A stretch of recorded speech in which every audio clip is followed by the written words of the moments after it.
Guys, welcome to another video of this channel. और इस video में हम इलेक्ट्रिसिटी, जो हमारा चैप्टर हमने स्टार्ट किया था फिजिक्स का फर्स्ट चैप्टर क्लास 10th का, उसका 5th पार्ट है। कल जो हमने किया था वो ओम्स लॉ, रेजिस्टेंस और उनकी सारी चीज़ों के बारे में हमने डिस्कस कर लिया था। और रेजिस्टेंस की यूनिट क्या होती है, उसके 1 ओम क्या होता है, और कुछ हमने न्यूमेरिकल्स भी किए थे। ठीक है, तो आज हम नेक्स्ट टॉपिक हमारा स्टार्ट कर रहे हैं। मैंने बताया था आज हमें पढ़ना है graph between potential difference and current. तो यहाँ से शुरुआत होगी हमारी आज की। ग्राफ बिटवीन पोटेंशियल डिफरेंस और किसके बीच में, करंट के बीच में, यानी वी और आई के बीच में ग्राफ निकालना है हमें, बताना है कि क्या होगा। तो जब हम वी और आई के बीच में ग्राफ बताते हैं तो जो ये ग्राफ हमारा निकल के आता है that is always linear. Linear यानी एक स्ट्रेट लाइन में। अब उसका रीज़न क्या है, अब मैं आपको बताऊं कि कोई भी हमारे पास दो क्वांटिटीज़ गिवन है जो कि डायरेक्टली प्रोपोर्शनल है एक दूसरे के, तो हमेशा ग्राफ लीनियर आएगा, यानी स्ट्रेट लाइन आएगा। मैं बना के दिखाऊं आपको। तो एक हमारी वाई एक्सिस हो गई, एक एक्स एक्सिस, ये हमारा स्ट्रेट लाइन ग्राफ बनेगा एक। तो यहाँ पे क्या क्या चीज़ें हमें गिवन है, यहाँ हमारा है करंट और यहाँ हमारा है पोटेंशियल डिफरेंस।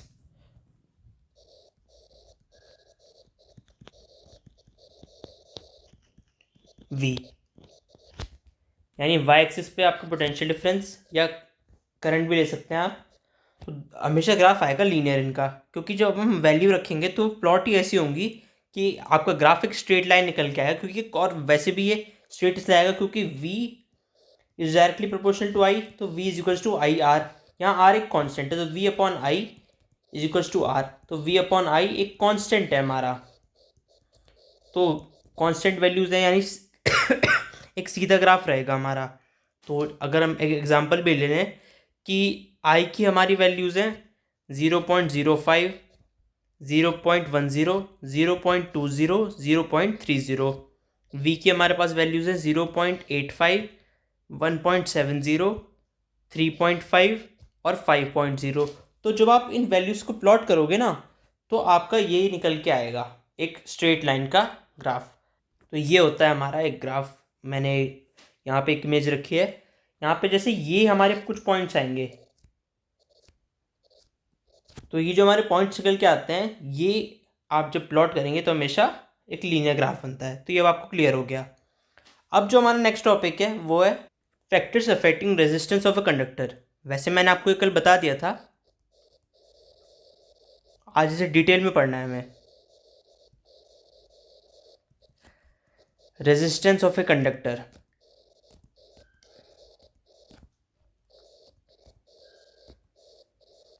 तो क्या क्या हमारे फैक्टर्स थे। 3 फैक्टर्स तो हमारे कंडक्टर के थे और 4th एक फिजिकल कंडीशन थी जो कि था हमारा टेम्परेचर, और बाकी 3 हमारे कंडक्टर के। तो उन कंडक्टर के जो हमारे फैक्टर्स हैं वो क्या क्या हैं। First is length of the conductor, second is area of cross section of conductor, and third is our nature of material जिसका हमारा कंडक्टर बना हुआ है।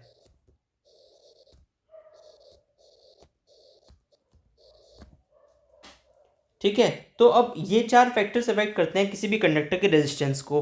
अब हमें देखना है कि कैसे इफेक्ट करते हैं, इनके चेंज करने से क्या इफेक्ट पड़ता है किसी कंडक्टर के रेजिस्टेंस पे। तो क्योंकि पहली चीज़ है हमारा लेंथ, तो पहले लेंथ को डिस्कस करते हैं हम। लेंथ रेजिस्टेंस पे क्या इफेक्ट डालती है। तो अगर हम बात करें किसी भी कंडक्टर की, तो एक्सपेरिमेंट से ये पाया गया कि जब रेजिस्टेंस आप किसी कंडक्टर का निकाल रहे हो और उसकी आप लेंथ बढ़ा दो, इंक्रीज कर दो आप लेंथ को, तो रेजिस्टेंस भी आपका इंक्रीज होगा। अब मैं आपको बताया था कौन से केस में होगा, जब कोई चीज़ दूसरे के डायरेक्टली प्रोपोर्शनल हो, यानी जो हमारा रेजिस्टेंस है that is directly proportional to length of the conductor. ठीक है, इसका एग्जांपल अगर हम ले, तो अगर हमने लेंथ को डबल कर दिया, पहले एल लेंथ है हमारी इनिशियली और उसको हमने 2L कर दिया तो जो पहले रेजिस्टेंस R है वो हमारा 2R हो जाएगा। B है हमारा एरिया ऑफ क्रॉस सेक्शन।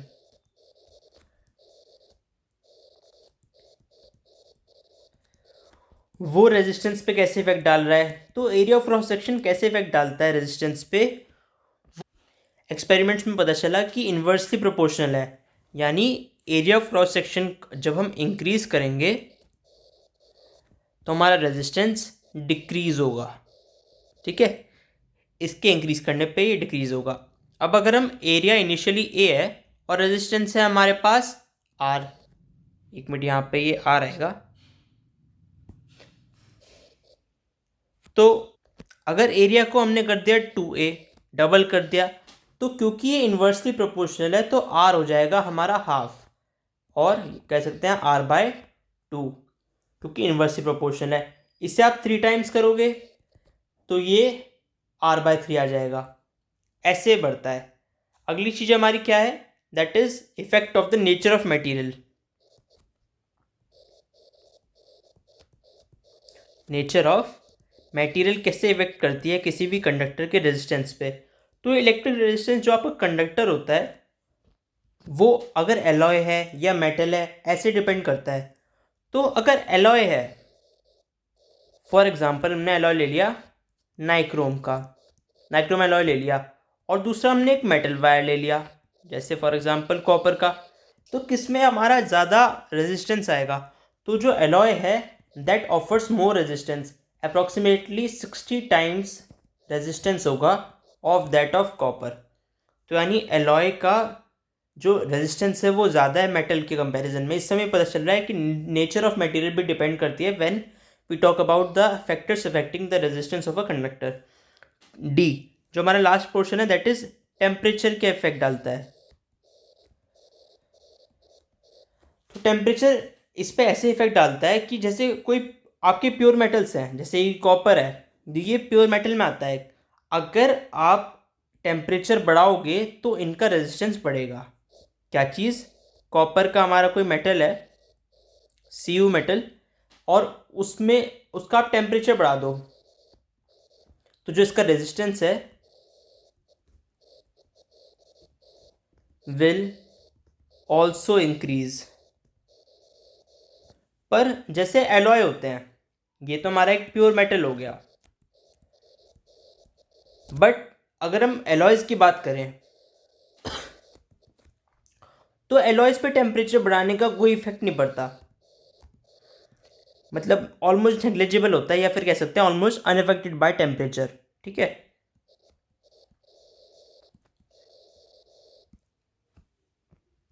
तो अभी जो हमने आज ये टॉपिक पढ़ा, हमारा लेंथ कैसे इफेक्ट करती है, एरिया ऑफ क्रॉस सेक्शन कैसे इफेक्ट करता है, आपका टेम्परेचर कैसे इफेक्ट करता है, और चौथी चीज़ है हमारा नेचर ऑफ मटेरियल।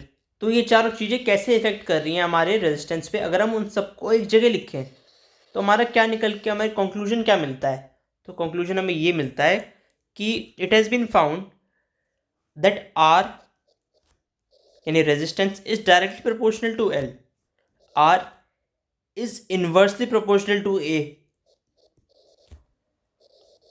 तो R therefore R is directly proportional to L by A। तो अब इन्हें कंबाइन क्योंकि हमने कर दिया, तो ये जो हमारा इक्वेशन बन के आई, अब मैंने कहा था प्रोपोर्शनलिटी का साइन हटा के हमें इक्वल टू लगाना पड़ता है। So R is equals to L by A, लेकिन जब प्रोपोर्शनलिटी का साइन हटाते हैं तो प्रोपोर्शनलिटी कांस्टेंट आता है, और यहाँ पे वो है रो।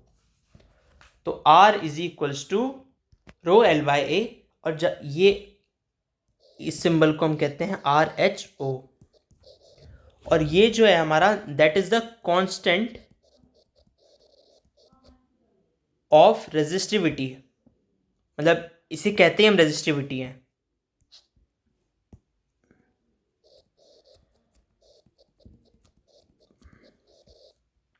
ठीक है, तो ये हमारी रेजिस्टिविटी निकल के आई। तो अब रेजिस्टिविटी का अगर कोई फॉर्मूला पूछ ले तो क्योंकि R is equals to rho L by A है, तो rho is equals to RA/L। So this is our formula of resistivity. तो अब अगर हमसे कोई पूछ ले रेजिस्टिविटी क्या है, तो resistivity is numerically equal, numerically equal to the resistance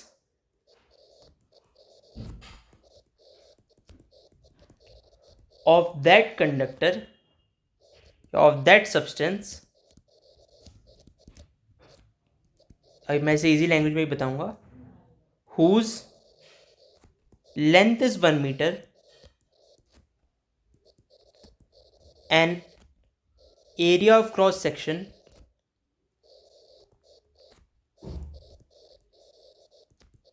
is 1 meter square. कैसे? अब कि हमारा फॉर्मूला जो है, मैं इसे अगर एक बार दोबारा लिखूं तो rho is equals to R A by L. तो अभी हमने जो पढ़ा उसमें अगर हम वैल्यू रखें, रो इज इक्वल्स टू आर, ए क्या लिया है हमने 1, लेंथ क्या ली है 1, आर 1/1, तो rho is equals to R. तो वही हमने बोला है, resistivity of a substance is numerically equal to the resistance of that substance whose length is 1 meter and area of cross section is 1 meter square. ठीक है. अब इसकी यूनिट क्या होती है? हमने सबकी यूनिट पढ़ी है, रेजिस्टेंस की पढ़ी है, और कूलम जो हमारी चार्ज की थी वो, करंट, सबकी पढ़ी है हमने यूनिट. तो अब इसकी यूनिट क्या होगी? तो इसकी यूनिट हम डिराइव कर देते हैं. कैसे डिराइव करेंगे हम इसकी unit? Rho is equal to R A by L है. रो की निकालनी है, आर की हमें पता है ओम, और जो हमारा एरिया होता है, area is meter square, length is meter, rho is equals to ohm meter. यानी ये इसकी यूनिट आई है, ohm meter. This is the SI unit rho की. ठीक है. तो अब ये आपको क्लियर होगा. अब रेजिस्टेंस की तरह रेजिस्टिविटी भी किसी फैक्टर पे डिपेंड करती है, लेकिन ये लेंथ और थिकनेस पे डिपेंड नहीं करती. So resistivity of a substance does not depend upon, किस पे? लेंथ और थिकनेस. लेकिन बाकी दोनों फैक्टर्स पे डिपेंड करती है. इट ओनली डिपेंड्स अपॉन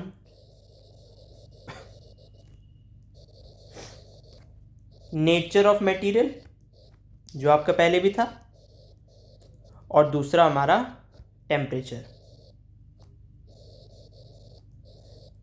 तो ये तो थी हमारा रेजिस्टिविटी. अब रेजिस्टिविटी की टेबल आपको याद करनी है रेजिस्टिविटी की, क्योंकि कभी कभार इनमें से, मतलब वैसे पूरी याद नहीं करनी है, इनमें से कुछ जैसे टंगस्टन की हो गई, क्रोमियम की हो गई, एलॉय नाइक्रोम की हो गई, ग्लास की हो गई, इन सब की कभी कभार हमसे पूछी जा सकती है. तो ये एक बार आपको टेबल पढ़नी है, एनसीईआरटी में शायद गिवन है ये टेबल हमारी.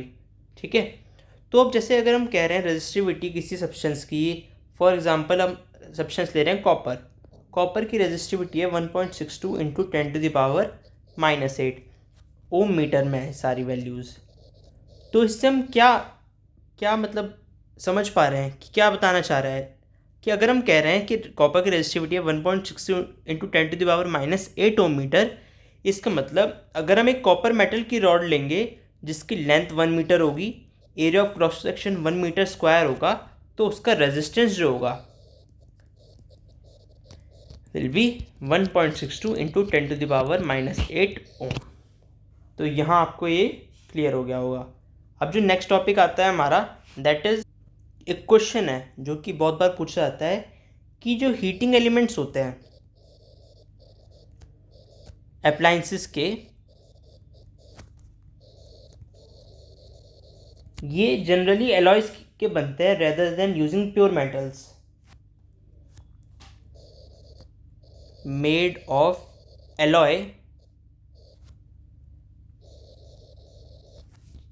उसका रीज़न क्या है? अब जैसे कोई एग्जांपल ले लें, नाइक्रोम एलॉय